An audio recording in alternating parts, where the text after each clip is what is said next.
All right, so first of all, congratulations to Texas Tech and Coach McGuire and that staff and those players. They came in here and played a good game, and you know, I was encouraged by how our team responded in the second half.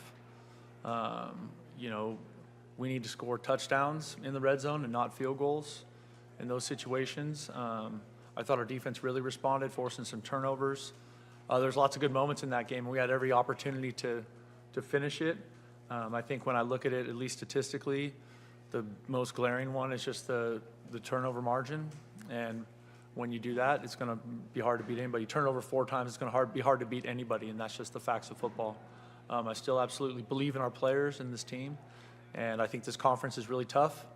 And so we're going to take a look at this and figure out what we need to get right and what we let go tonight, and get ready for the next one, because that's going to be a really tough one on the road to BYU, and they're coming off a bye. So we have a lot of work to do, and I'm disappointed that we didn't get it done. I love the way we rallied. You know, if we could have answered with touchdowns in the red zone, I think we could have kicked the door down on the game, but we didn't.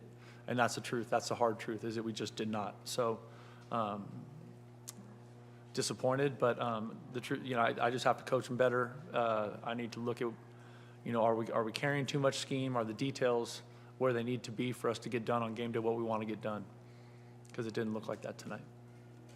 Reminder, please raise your hand and wait to be called upon. Justin, go ahead. Why do you think offensively you guys were unable to finish drives tonight? I don't know. That's a good question. I think there was, you know, a couple missed throws there. I think we had a little bit of issue in protection. I think everybody on the field had a piece of that. You know what I mean? And everybody on the sideline too. Me, play callers, all of us. That was a collective, just absolutely not even close to good enough. Michael? So you see this across college football all the time. The team has a huge win one week, and then maybe there's a letdown the next. It happened at Alabama today. Did you get any sense at all during the week that your guys maybe weren't in the right frame of mind? No, we had a great practice, and we talked exactly about all that stuff. And, you know, we used the coach told me the better team doesn't win on game day. It's the team that plays the best that day. And these guys played better than us for 4 quarters. Not, you know, we were in it, and we were playing better football for most of the second half. But in the last 5 minutes of the game, we didn't, right? We didn't stop them, and we fumbled the ball. You know what I mean? So I think that's, you know, that's the hard part about it. Gentlemen, back over here. You said a couple of weeks ago that you wanted to get more tight ends involved with the play. Is this a strategy you want to keep? Because Brennan did a great job again today with, I think, well over 40 yards. Is this a strategy you want to keep up throughout the rest of the season?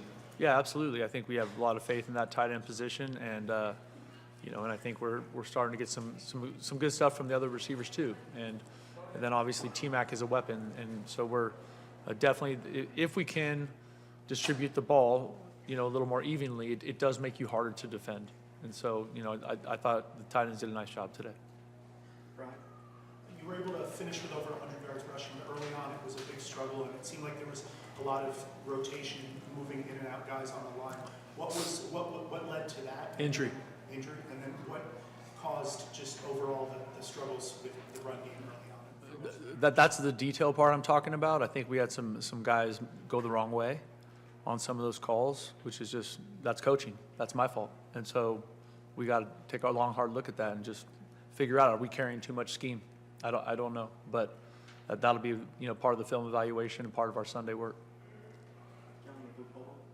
Hey, Coach, you guys, you talked about the turnovers a little bit. At the end of the first half, you guys had back-to-back drives where you were driving down the field and turned the ball over, and Texas Tech answered with points.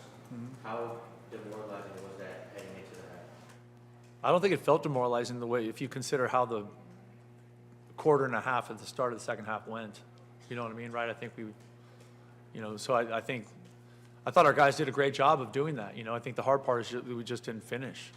Just didn't finish the game, didn't finish a drive, missed a field goal to make it 6. You know, like it's hard. And like all those pieces came together for us to not win the game. And that's the thing you can't do in this conference. That's my fault, Jeff. But you can't do that in this conference. Everybody's too good, right? So you can't, like, you have to finish people. You have to knock them out, you know, and we didn't.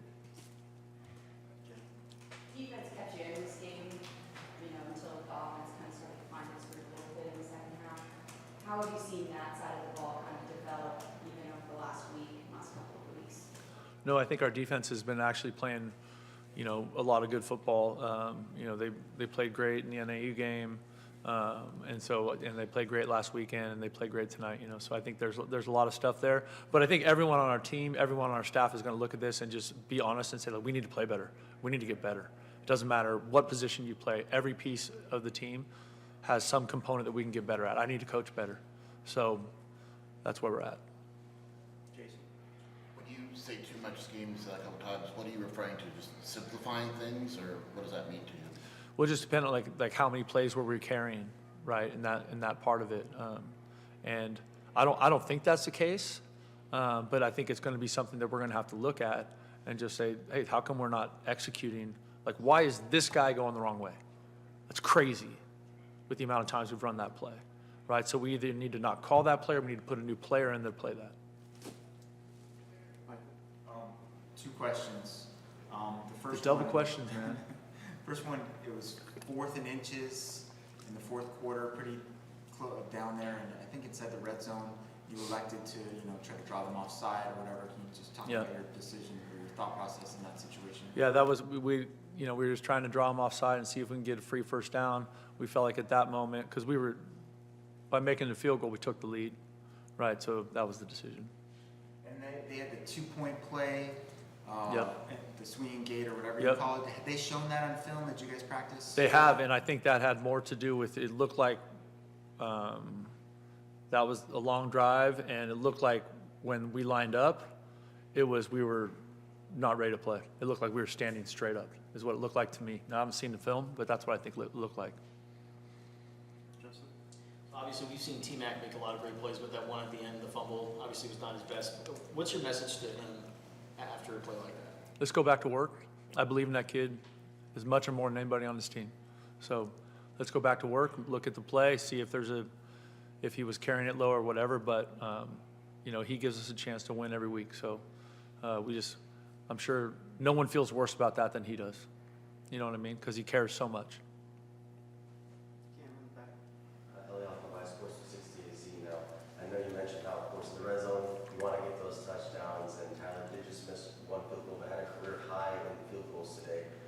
As a coach, when you have that kicker there who you know is reliable and can keep you at least at arm distance, how nice is that to have? Absolutely, yeah. Tyler Loop, and then also, their kick returner is a big-time returner, and he was eliminated because he kept kicking it out of the back of the end zone. So I'm grateful that Tyler Loop's on our team, and he definitely kept us alive tonight, right? And then gave us a chance to stay within striking distance and eventually take the lead. And so he's an awesome player. Last question to Jason Barr. Coach, you alluded to some of the missed throws by Noah. I know he does a great job here this week, but there were a lot of them. We're not used to seeing them. We got to go back and look at the film. Is it a mechanics thing or is it a protection thing? I don't know. I got to look at it.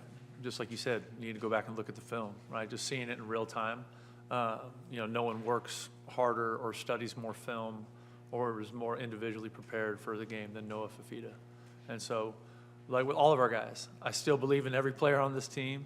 I think we're a little banged up, which is not helping our situation, but everyone's banged up this time of year.